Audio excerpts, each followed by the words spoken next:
ہر دور میں ایسا ہوا ہے کہ جب کسی کو سمجھایا جائے اور اس کا نفس نہ مان رہا ہو، اس کے نفس پہ شاک ہو، تو وہ پھر کب بات مانتا ہے؟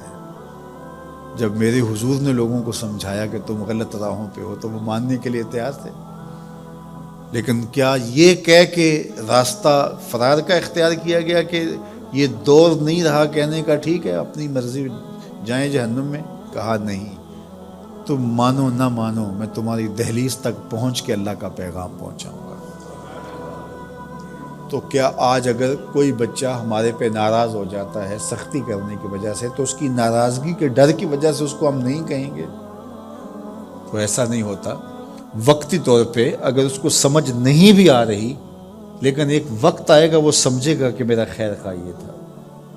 وہ استاد، وہ مربی ہمارے جنہوں نے سختی کی ہمارے اوپر، اور پھر آج ہم کسی منزل پہ اگر پہنچے تو ہم ان کے شکر گزار ہوتے ہیں کہ نہیں ہوتے؟ کہ فلاں استاد فلاں زمانے میں بڑی سختی کی لیکن ہم پڑھے ہی اس کی وجہ سے۔ تو ماں باپ سختی کرتا ہے، بچپنے کی عمر، لڑکپن کا زمانہ، تو اولاد کو بعض کا ماں باپ کی باتیں جو ہیں وہ اچھی نہیں بھی لگتی، لیکن ماں باپ کا ایک حیا ادب ہوتا ہے تو قبول تو ان کو کرنا ہی پڑتا ہے۔ اس وقت وہ کہتے ہیں شاید ماں باپ ہمارے پہ ناجائز سختی کر رہے ہیں، لیکن ایک وقت آتا ہے تو وہ سمجھتے ہیں کہ ہم سنور کے نکھر کے جو معاشرے کا حسن بنے، یہ ماں باپ نے تراشا تھا تو ایسے بنے، پھر وہ ماں باپ کے شکر گزار ہوتے ہیں۔ تو اس لیے آپ کسی سے ہمدردی کریں تو وقتی طور پہ تو اس کو تکلیف ہوگی، لیکن بعد میں آپ کا شکر گزار ہوگا۔ علامہ رومی نے اس پر ایک بڑی خوبصورت مثال دی۔ کہتے ہیں ایک شخص درخت کے نیچے لیٹا ہوا تھا اور خراٹے لے رہا تھا، ایک چھوٹا سا سانپ آیا اور اس کے منہ کے اندر گھس گیا، اور ایک شخص گزر رہا تھا، اس نے دیکھ لیا۔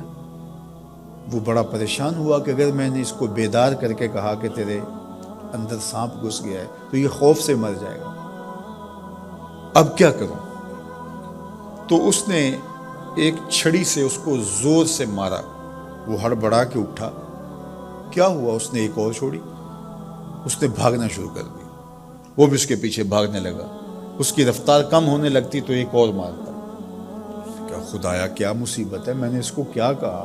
میں تو آرام سے سویا ہوا تھا درخت کے نیچے، لیکن وہ ایک دم گھبراہٹ کا شکار آگے بھاگتا چلا جاتا ہے۔ آگے کوئی باغ آ گیا تو اس میں فروٹ لٹک رہا تھا، تو کہا کہ کھاؤ۔ عجیب آدمی ہے، مارتا ہے اور کہتا ہے کھاؤ۔ اس نے کھایا، کہا اور کھاؤ۔ اس نے کہا بابا بس میری بس ہو گئی، کہا نہیں اور کھاؤ۔ اس نے اور کھایا۔ ساتھ جو ہے وہ پانی کا کنواں تھا، کہا یہاں سے پانی پیو۔ اس نے تھوڑا سا پانی پیا، اس نے زور سے ڈنڈا مارا، اور پیو۔ اس نے اور پی لیا۔ رومی کہتے ہیں کہ وہ بندہ بڑا حیران کہ عجیب میرا دشمن ہے، کبھی مارتا ہے، کبھی پھل کھلاتا ہے، کبھی پانی پلاتا ہے۔ اس نے کہا میرے سے اور نہیں پیا جاتا۔ اس نے کہا پیتا ہے کہ نہیں، ایک اور چھوڑی۔ تو اس نے اور پانی پی لیا، کہا چلو دوڑو۔ جب بندے نے کچھ کھایا ہو تازہ تازہ اور دوڑے تو پھر جو حالت ہوتی ہے وہ آپ سے مخفی نہیں ہے۔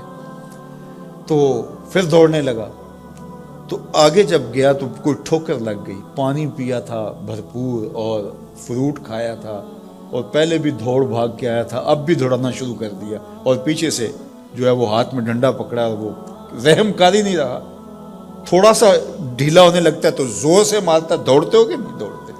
تو ٹھوکر لگی، گرا، ساتھ ہی کہہ آئی اور سانپ نکل کے باہر آ گیا، اور وہ لہراتا ہوا جا رہا تھا۔ اس نے اس کو پکڑ کے سینے سے لگا لیا، کہا میں تیرا دشمن نہیں تھا، لیکن تیرا علاج یہی تھا، تو میں نے تجھ کو اتنا مارا ہے، میں تجھ سے معذرت کرتا ہوں۔ اس نے کہا میں تیرے سے معذرت کرتا ہوں جو مجھے تیرے پہ غصہ آتا رہا، اس لیے کہ تو میرا خیر خواہ تھا۔